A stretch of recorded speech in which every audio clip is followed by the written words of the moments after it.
I have overripened bananas. Let's make banana bread. You want your bananas to be almost rotten, like so soft and brown. Those bananas make the best banana bread or banana muffins. There are so many, I'm just mashing my bananas. There are so many variations of this recipe. I've tried so many, and even the ones that aren't so good, they still get eaten. So, just mashing my bananas. You want them to be really soft, almost like baby food. My masher. I'm going to add a stick of melted butter. Some people use like room temperature butter and cream it with their sugar, but I used melted and it works out fine. So I'm also gonna add, so that was 3 bananas, 1 stick of melted butter, and this is 3/4 a cup of sugar, just white sugar. Some people use brown sugar. I used brown sugar before, turned out good, but actually I don't have any brown sugar, so we're gonna go with just regular old white sugar. I'm gonna mix that up. Then to this, I'm gonna add some vanilla, and I just eyeball this.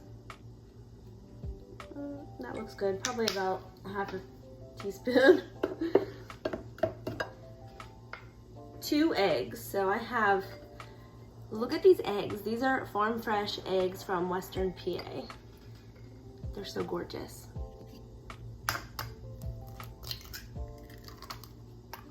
Just look at the color on these eggs.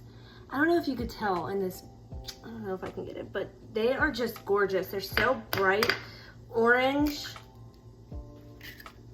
So pretty. And I'm just gonna beat these up a little bit before I add them to our wet mixture.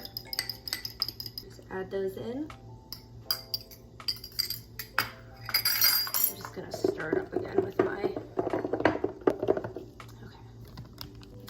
For my dry ingredients, I have 1.5 cups of flour,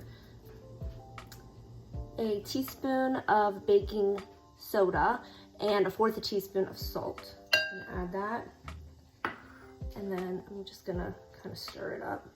Some cinnamon, I'm just gonna measure with my heart. So today in Western PA, it's going to be like 70 degrees. So it's gonna feel like spring. I am so excited to get outside, take the kids out to play, go for a walk, just get some fresh air and some sunshine. Okay, to our wet mixture, I'm going to add in our flour and our dry mixture.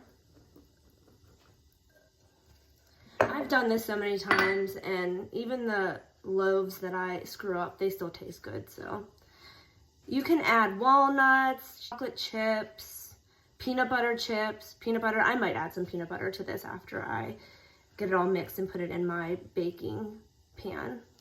Like over mix it, just want to make sure like everything is getting wet. Okay. I have a loaf pan. I like the stoneware. This is my favorite kind of like cooking dish. So I'm just gonna grease this up with some butter. Okay, you can't really tell, but I got my baking dish greased up with some butter. I'm just gonna pour my mixture into the loaf pan.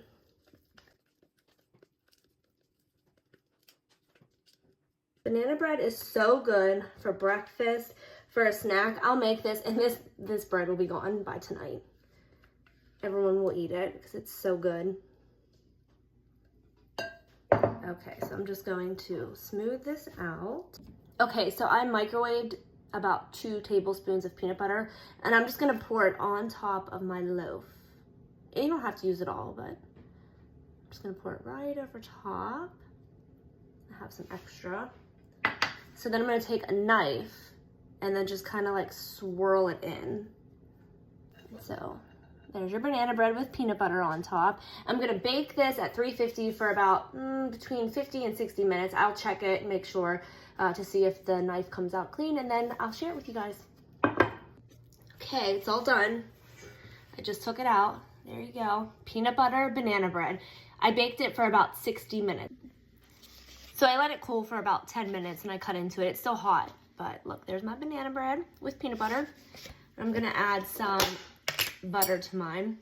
Sometimes I like to eat mine with cream cheese, but butter sounds good today. And it's still warm, so the butter will probably melt, but here we go.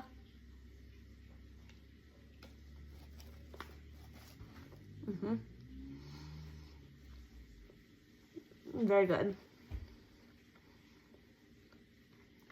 Not too sweet. And the peanut butter adds just that perfect touch.